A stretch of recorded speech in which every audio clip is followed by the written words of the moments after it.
Evangelho de João, capítulo 2, dos versículos 1 a 11, diz assim a palavra de Deus. Leiamos com fé. 3 dias depois houve um casamento em Caná da Galileia, achando-se ali a mãe de Jesus. Jesus também foi convidado com os seus discípulos para o casamento. Tendo acabado o vinho, a mãe de Jesus lhe disse: eles não têm mais vinho. Mas Jesus lhe disse: mulher, que tenho eu contigo? Ainda não é chegada a minha hora. Então ela falou aos serventes: fazei tudo o que ele vos disser.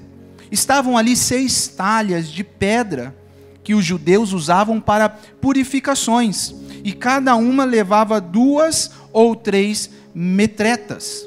Jesus lhe disse: enchei de água as talhas, e eles a encheram totalmente.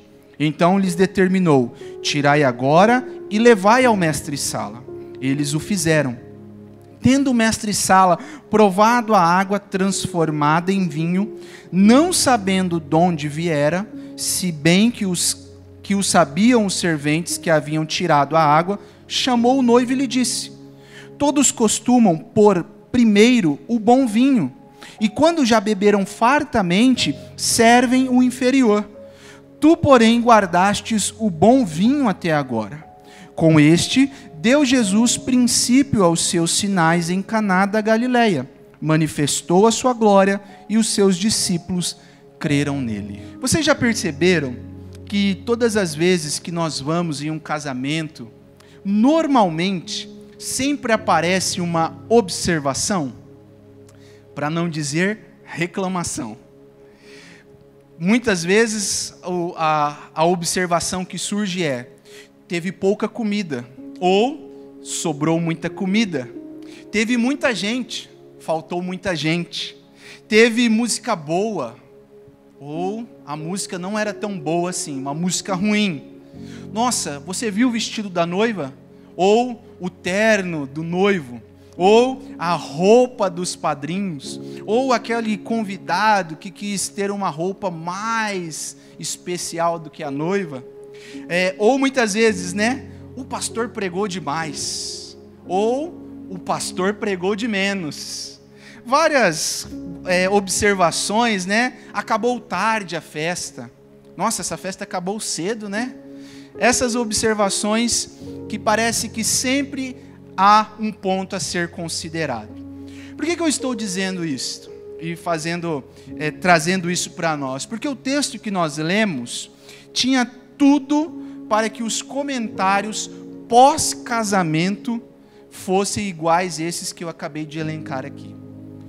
Tudo corria para que depois dessa cerimônia, desse casamento, as coisas não fossem tão boas. Os comentários fossem ruins, depreciativos em relação ao que estava acontecendo. É interessante notarmos que os casamentos daquela época eram diferentes dos casamentos de hoje.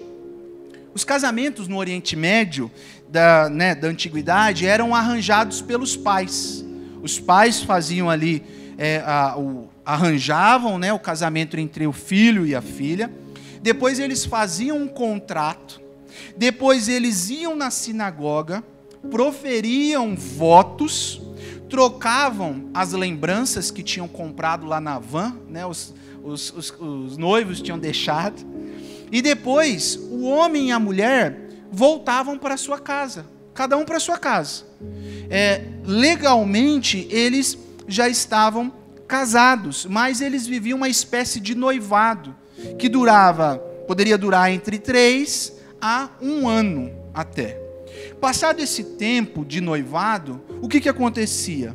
O noivo juntava os seus amigos, saía da sua casa na rua, com uma banda, com os amigos festejando, em procissão, tochas, bastante música, cantos, palavras de bênçãos, saía da sua casa e ia até a casa da noiva, passando pelas ruas, fazendo todo esse movimento até chegar na casa da noiva. Quando chegava na casa da noiva, recebia todas as bênçãos ali que tinham das pessoas que estavam esperando eles, e pegava a noiva, voltava para sua casa. para continuar a festa. Então, havia essa procissão de ida e essa procissão de volta, e quando chegava na casa, aí sim a grande festa acontecia. E esta festa durava até uma semana. Uma semana festejando, uma semana ali comendo, se alegrando, e esperava-se que o noivo, a família do noivo, arcasse com toda essa festa. Então, veja bem como que está o contexto. Parece que a família do noivo não teve um bom planejamento aqui. Determinado momento da festa, acabou o vinho. Ah, Daniel, mas toma água, toma outra coisa. Mas olha só, era extremamente ruim para a família do noivo se acabasse algum alimento, e principalmente o vinho. Era considerado a hospitalidade era considerada uma obrigação sagrada. A família do noivo poderia até ser multada, sabia? Pela humilhação que causou a família da noiva. Os comentários, toda a depreciação que aconteceria no casamento e pós-casamento. Então parece que num determinado momento o vinho acaba. Maria, que alguns dizem, né, que poderia, e é o que mais a gente tem ideia nesse sentido, ser parente dos noivos. Porque nós vemos a proatividade dela em ajudar no casamento. Quando acaba o vinho, ela não procura o promoter, o mestre-sala. Ela não procura um noivo. Ela não procura a noiva, a família. Ela procura Jesus. E diz, olha, acabou o vinho. E aí, parece que a resposta de Jesus é uma resposta mal educada, não parece? Ele olha para ela e diz, mulher, o que eu tenho contigo? Em outras palavras, o que eu tenho a ver com isso? Parece que esse mulher dá um ar de, né, até recomendo aos maridos e aos filhos, nunca chamar suas esposas e as suas mães de mulher, bruscamente, igual Jesus fez aqui. Porque no português parece algo mais assim, depreciativo. Mas, na cultura da Galileia do primeiro século, essa palavra era uma palavra cordial, era uma palavra polida, que poderia significar senhora, senhora, o que eu tenho contigo? Parece que Jesus ali dá uma resposta, mas nessa resposta, Jesus ali quer esclarecer, pelo menos esclarecer 3 concepções equivocadas de Maria. Só nessa resposta, Jesus esclarece 3 concepções dela. Primeiro, que a glória do Messias viria à custa de sua morte, não como resultado de uma deslumbrante demonstração de poder. Segundo, a glória do Messias viria de Deus e não das pessoas. E terceiro, a glória do Messias aconteceria no tempo do Pai, não no tempo de alguém mais. Então Jesus já dá uma resposta que aparentemente parece mal educada, mas não é. Ele só está esclarecendo para Maria, de uma forma polida, cortês, que o tempo dele é o tempo de Deus, estabelecido por Deus e não por alguém. Até porque nós sabemos que Maria sabia quem era Jesus. Ela recebeu a promessa que ela gestaria o Filho de Deus, aquele que salvaria o mundo. Então, nesse momento ela recorre a Jesus, mas Jesus esclarece para ela essas 3 concepções equivocadas. E após lidar com a motivação equivocada de sua mãe, Jesus teve prazer em ajudar aquela família. Mostrando, meus irmãos, portanto, que Jesus é o Senhor de todas as coisas. Jesus é o Senhor da festa. Quando eu quero dizer como Jesus é o Senhor, quero mostrar para os irmãos, e nós vamos ver no texto, o senhorio de Jesus, a soberania de Jesus em todas as coisas, em todos os lugares, para com todas as pessoas. Vejamos o senhorio de Jesus nessa cerimônia. Em primeiro lugar, Jesus é o Senhor convidado. Versículo 1 e 2, olha aí que diz o texto. 3 dias depois, houve um casamento em Caná da Galileia, achando-se ali a mãe de Jesus. Jesus também foi convidado com os seus discípulos para o casamento. Ou seja, Jesus foi convidado. Aqui os discípulos que estavam nessa comitiva era metade, não eram os 12 ainda, era somente 6. André, João, Pedro, Tiago, Filipe e Natanael. Inclusive, Natanael era de Caná da Galileia, possivelmente conhecia os noivos que estavam se casando. Mas por que eu quero dizer que Jesus é o Senhor convidado? Porque nesse texto, irmãos, fica muito claro para nós que Jesus não era um asceta, ou seja, ele não se negava e não se privava as alegrias e os prazeres saudáveis da vida. Jesus participava de cerimônias sociais, com pessoas se alegrando, festejando. Um casamento é um motivo de alegria, uma família que está se formando. Então ele estava ali, se alegrando, sorrindo com os seus discípulos. E por que é importante nós fazermos esse destaque? Porque no nosso contexto, muitas vezes, tem-se a ideia de que Jesus não era alegre. Recentemente, há alguns meses atrás, surgiu uma controvérsia no nosso meio, principalmente no meio reformado, onde um pastor disse assim: se você quer ver Jesus dando risada, assista a série The Chosen. Ele estava fazendo um deboche, na verdade. Ele queria dizer que como se Jesus não desse risada, não era alegre. E a Bíblia mostra que Jesus estava num casamento.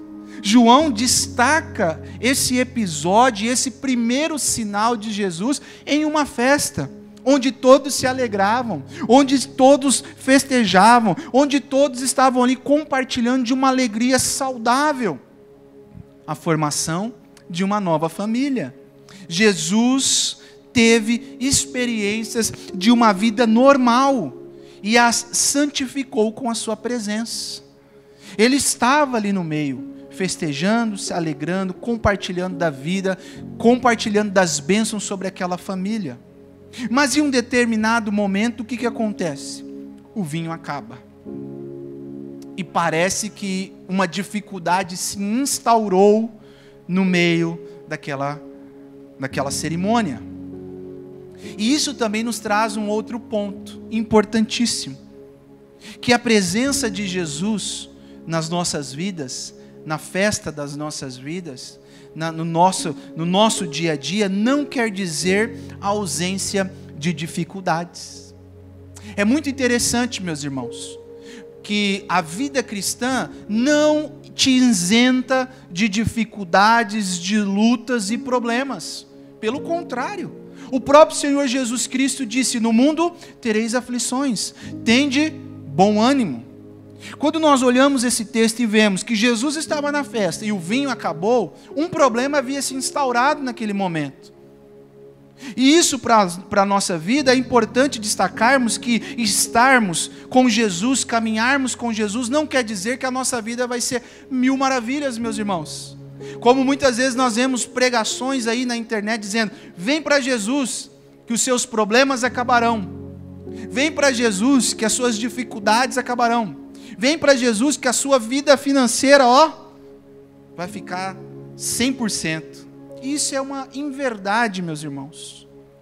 Estar caminhando com Jesus não quer dizer ausência de dificuldades e problemas. O reverendo Hernandes, comentando esse texto, ele diz o seguinte: a vida cristã não é um parque de diversões, nem uma colônia de férias. Ser cristão não é viver numa estufa espiritual, nem mesmo ser blindado dos problemas naturais da vida. Um crente verdadeiro enfrenta dissabores, tristezas e decepções.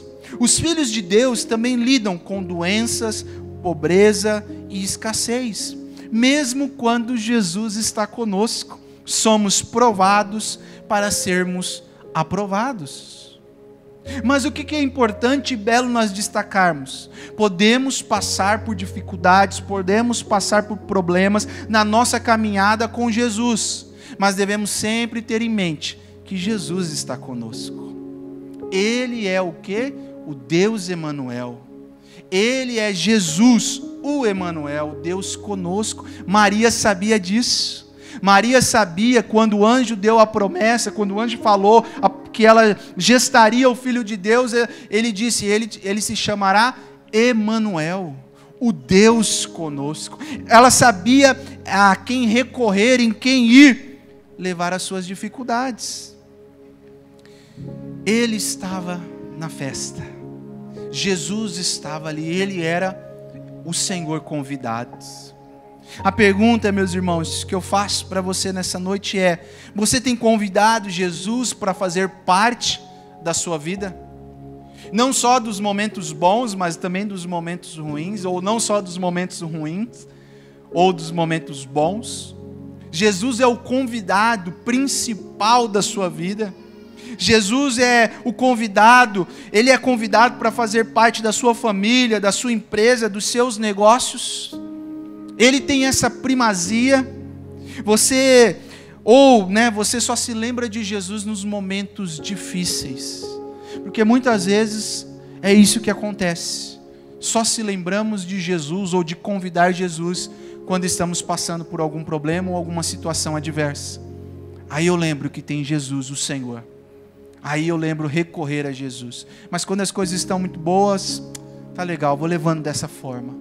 Meus irmãos, a Bíblia mostra que Jesus é o Senhor convidado. Quando o problema se instaurou, quando aquela situação de humilhação, poderia gerar humilhação, poderia gerar todo um constrangimento, se instaurou, Maria sabia a quem recorrer.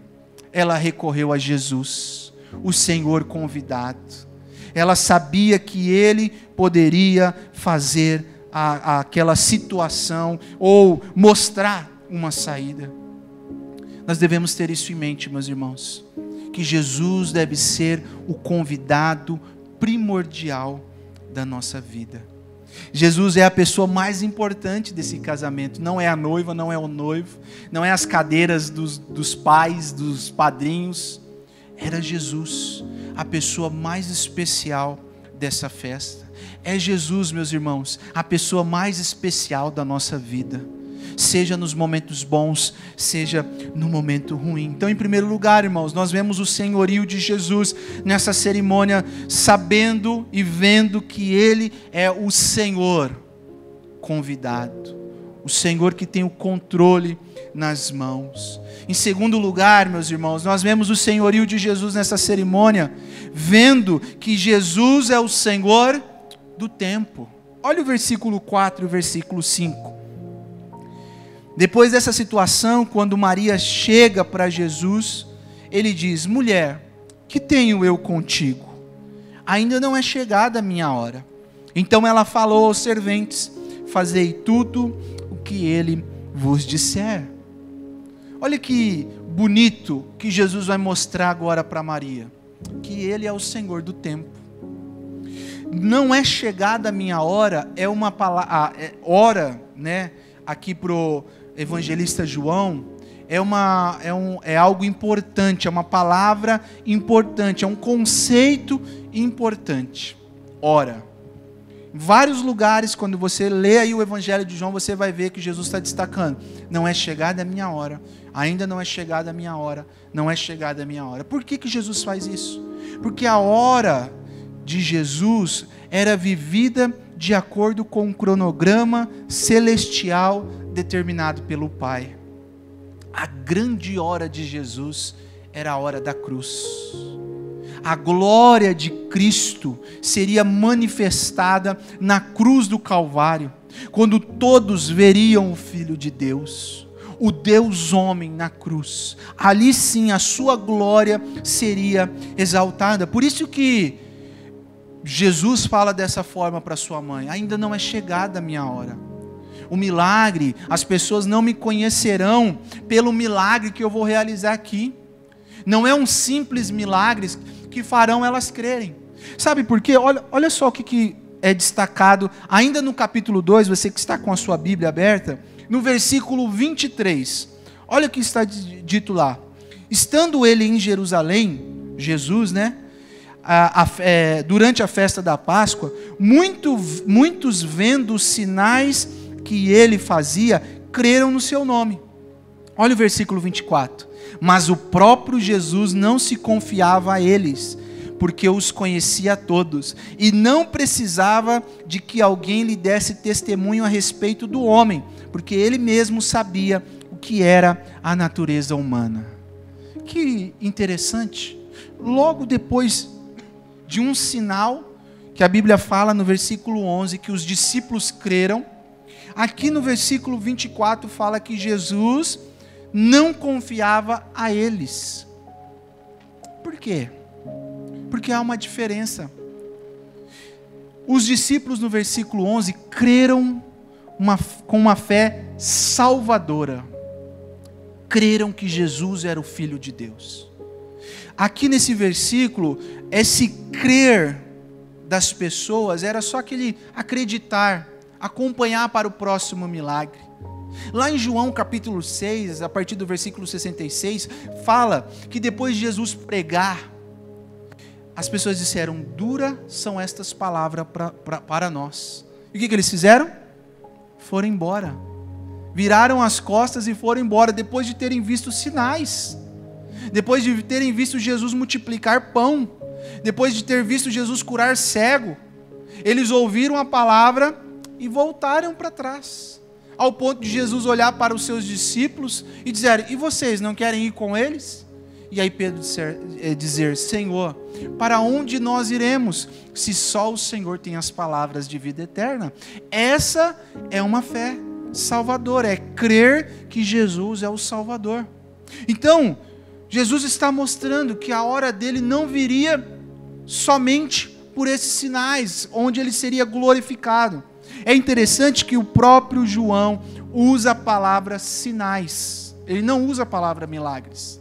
São 7 sinais que João destaca no seu evangelho. Por quê? O sinal é algo que aponta para algo maior.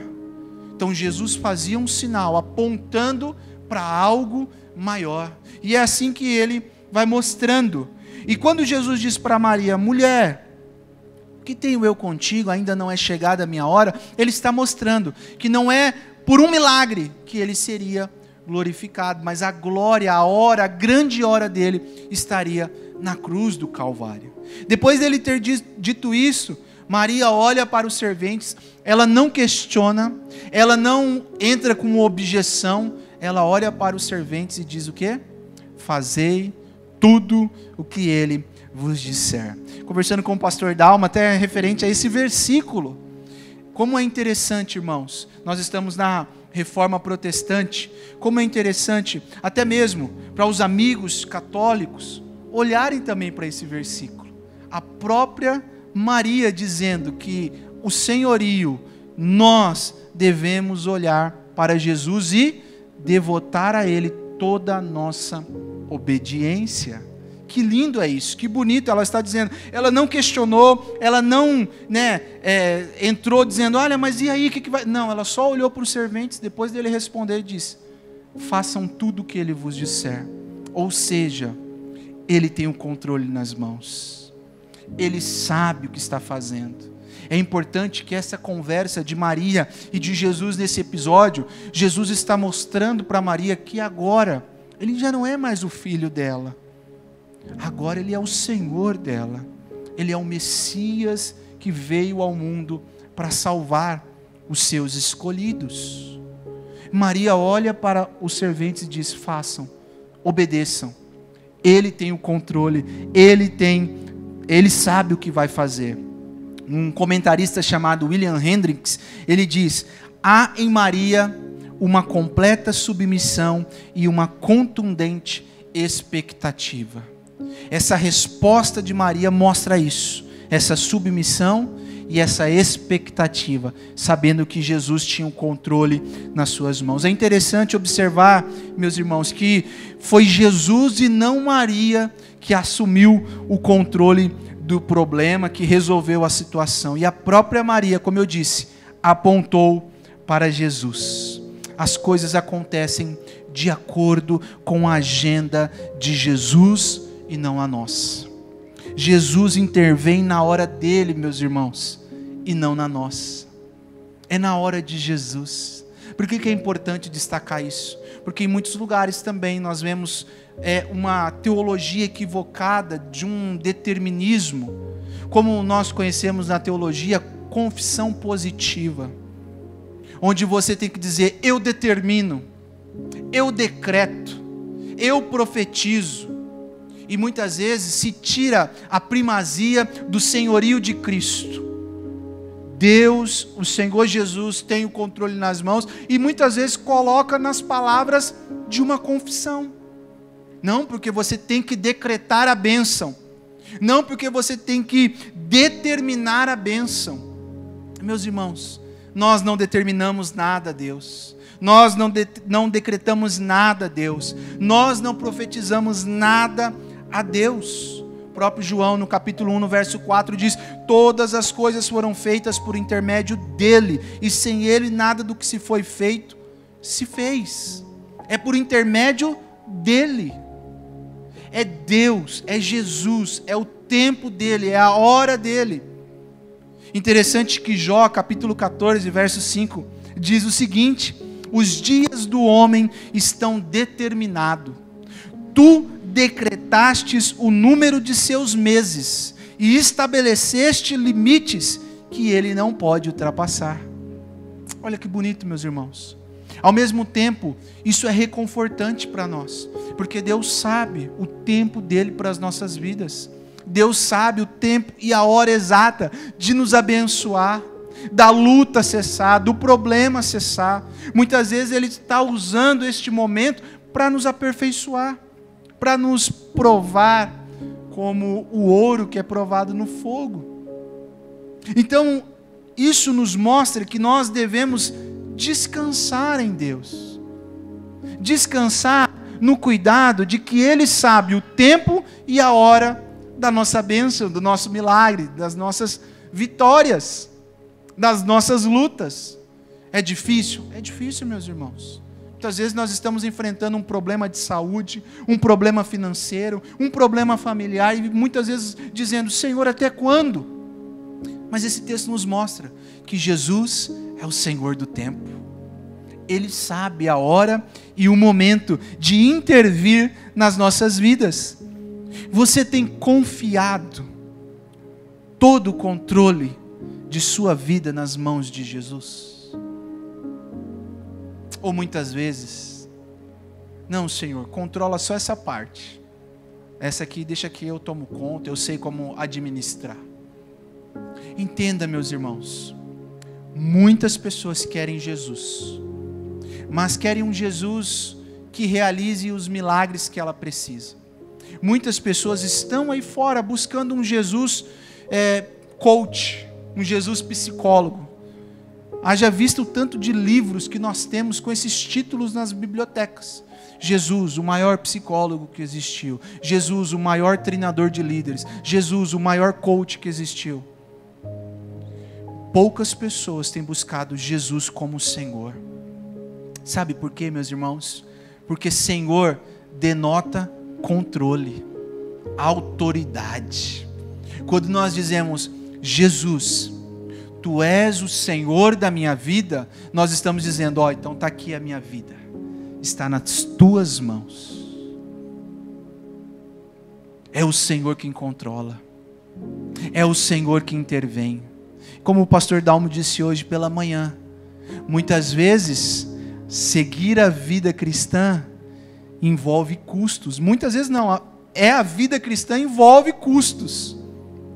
Negar a nós mesmos, negar os nossos prazeres, negar os nossos desejos e vontades, porque Jesus é o Senhor das nossas vidas. Ele sabe o que é melhor, Ele sabe o tempo. Você tem aguardado com esperança o tempo de Deus, ou tem achado que Deus tem demorado demais? Nós vemos que Maria olha para os serventes e diz: façam tudo que Ele disser. Ela não sabia o que ia acontecer. Ela não sabia a próxima cena. Ela não sabia, mas ela confiou que Jesus era o Senhor do tempo, que está com todo o controle em suas mãos, que sabe a hora exata de entrar, de intervir, que sabe a hora exata de nos ajudar e nos socorrer. Confie em Jesus, meu irmão. Confie em Jesus, minha irmã. Você que está aqui nessa noite, você que está nas redes sociais, quem sabe tem passado por um tempo de adversidade, saiba que Jesus é o Senhor do tempo. Ele sabe de todas as coisas. Os Salmos dizem que o Senhor escreveu a nossa vida em um livro. Sabe cada vírgula, cada espaço, cada momento, o Senhor sabe. E nós possamos descansar nessa verdade. Em último lugar, irmãos, então Jesus está mostrando nesse texto que nós lemos que Ele tem um senhorio, que Ele é o Senhor de todas as coisas. Ele é soberano sobre todas as coisas. Em primeiro lugar, nós vimos que Ele é o Senhor convidado. Devemos convidar Jesus para as nossas vidas, para tudo aquilo que nós fazemos como discípulos e servos de Jesus. Agora nós andamos como nosso mestre. Como diz o apóstolo Paulo, não vivo mais eu, mas Cristo vive em mim. Segundo lugar, devemos ter essa ideia e noção, essa, como Maria, completa submissão e confiante expectativa que Jesus é o Senhor do tempo.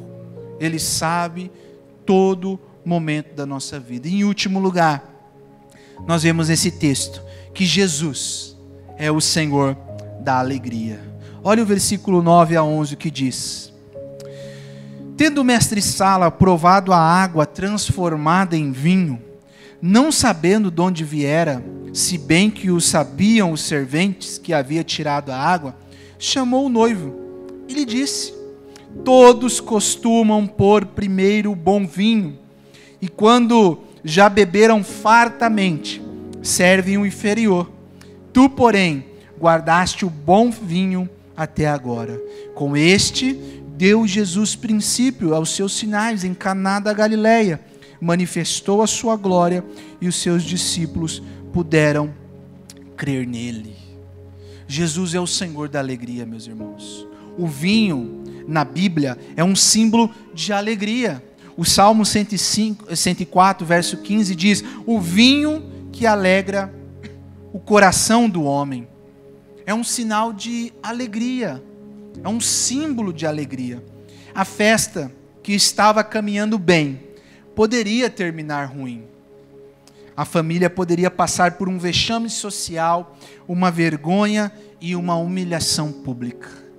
Mas Jesus estava na festa, o Senhor da alegria, aquele que tem prazer em estar com os seus. Jesus trouxe plenitude onde havia vazio, alegria onde havia decepção, algo interior onde havia apenas algo exterior. Que bonito, irmãos, é vermos como Jesus cuida da situação. Muitas pessoas da festa nem souberam o que aconteceu e continuaram se alegrando, continuaram festejando.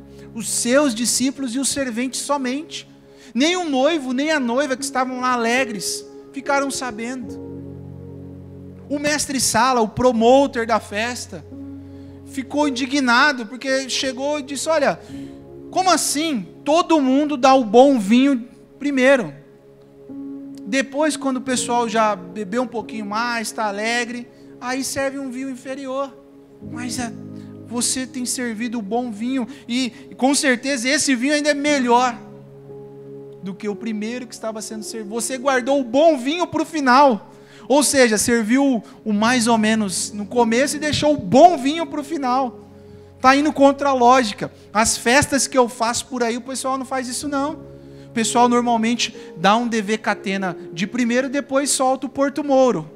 Ou o Pasqueto. Você deixou o bom vinho para o final.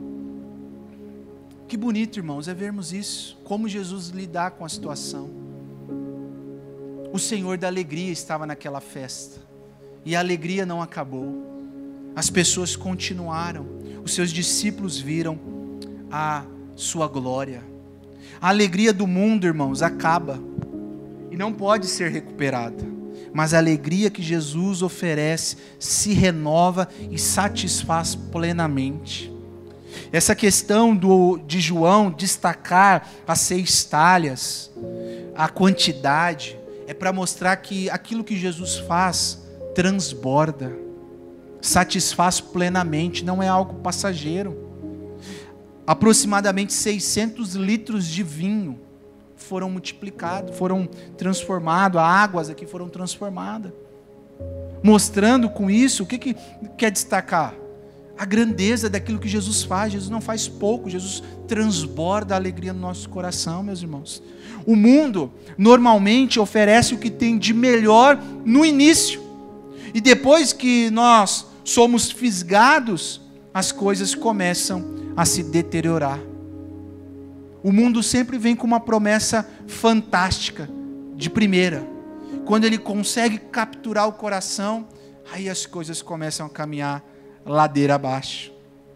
Jesus continua a oferecer o que há de melhor, até o dia em que desfrutaremos com Ele as ricas bênçãos no seu reino eterno. O que eu quero dizer com isso, meus irmãos?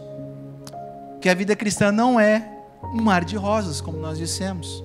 Teremos dificuldades, teremos problemas, teremos aflições, mas temos que ter a ideia que Jesus é o Senhor da alegria. Não uma alegria como essa do mundo. Muitas vezes o mundo prega uma alegria falsa, que você é alegre se você ter o carro do ano, que você será alegre se você ter a casa do ano, que se você alcançará alegria se você conseguir aquela posição no seu trabalho, o cargo almejado, que você será alegre se você casar com a pessoa mais bonita. E muitas vezes essas ofertas que traz uma alegria falsa. Mas com Jesus é diferente. A alegria com Jesus, a vida com Jesus é vivida, a alegria que nós vivemos com Jesus muitas vezes é passada até mesmo nas dificuldades. Quem sabe você, meu querido irmão, minha querida irmã, tem passado por momentos de tristeza, solidão, e já tentou de tudo para se alegrar e se satisfazer e não obteve êxito. Deixa eu te dizer, Jesus é o Senhor da alegria. Não essa alegria que eu disse momentânea, mas uma alegria que é transcendental, uma alegria que não se importa com as situações corriqueiras que nós vivemos. Olha o que Paulo diz em Filipenses capítulo 4, versículo 10 a 13, um texto conhecidíssimo. Ele diz assim, alegrei-me sobremaneira no Senhor, porque agora uma vez mais renovastes a meu favor o vosso cuidado, o qual também já tinha antes, mas vos faltava oportunidade. Digo isto não por causa da pobreza, porque aprendi a viver contente em toda e qualquer situação. Tanto sei estar humilhado, como também ser honrado. De tudo e em todas as circunstâncias já tenho experiência, tanto de fartura como de fome, assim de abundância como de escassez. Tudo posso naquele que me fortalece. Muitas vezes a gente vê essa frase, tudo posso naquele que me fortalece. E as pessoas falam isso e se esquecem do contexto anterior. Paulo está dizendo, olha, eu posso passar por qualquer situação dessa vida. Fome, nudez, abundância, pobreza, escassez. Mas eu sei viver contente em toda e qualquer situação. Por quê? Porque é o Senhor que me fortalece. A minha alegria vem do Senhor. É no Senhor que eu me alegro. Viu, meu irmão? Descanse o seu coração, sabendo que é Jesus, o Senhor da alegria. É Jesus, o Senhor, em quem nós devemos viver contentes em toda e qualquer situação. Porque Ele é o Senhor. Ele tem o controle em suas mãos. Meus irmãos, para terminar, Jesus é o noivo, e nós, a sua igreja, somos a noiva, que com expectativa aguardamos essa grandiosa festa de casamento. Quando Jesus, o Senhor da festa, virá nos buscar. Crendo no que Isaías disse, lá no capítulo 25, versículos 6 a 9, ele diz: em Jerusalém, ó Senhor dos exércitos, oferecerá um grande banquete para todos os povos do mundo. Será um banquete delicioso, com vinho puro e envelhecido e carne da melhor qualidade. Ali removerá a nuvem de tristeza, a sombra escura que cobre a terra. Ele engolirá a morte para sempre. O Senhor soberano enxugará todas as lágrimas. Removerá para sempre todo insulto contra a sua terra e contra o seu povo. O Senhor falou. Naquele dia o povo dirá: este é o nosso Deus. Confiamos nele e ele nos salvou. Este é o Senhor em quem confiemos. Alegremo-nos em seu livramento. Que bonito esse texto, irmãos. Quando naquele grande dia nós entoaremos isso ao Senhor. Que Deus possa te abençoar. Que Deus possa te ajudar nas suas lutas, nas suas dificuldades, nas suas vitórias. Que você possa entender que Jesus é o Senhor da festa, da nossa vida, do controle total do nosso ser. Amém, meus irmãos? Deus abençoe. Vamos orar? Curva a sua cabeça. Pai, nós te louvamos nessa noite, porque vemos na tua palavra que o Senhor é um Deus que está no meio do teu povo, que está socialmente em toda e qualquer situação. E como nós vimos, naquele casamento, o Senhor não deixou que a alegria se transformasse em tristeza, porque o Senhor estava lá, com o controle em suas mãos.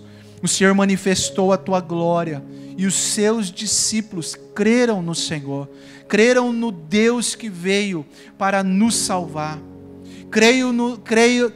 Eles tiveram a fé deles, ó Pai, a fé salvadora no Deus que veio livrar-nos de todas as mazelas deste mundo. Que o Senhor nos ajude a viver a nossa vida cristã com essa expectativa confiante, devotados, confiança no Senhor, sabendo que o Senhor é o Deus de todas as coisas, que o Senhor tem todo o controle nas tuas mãos, que tu és soberano sobre todas as coisas.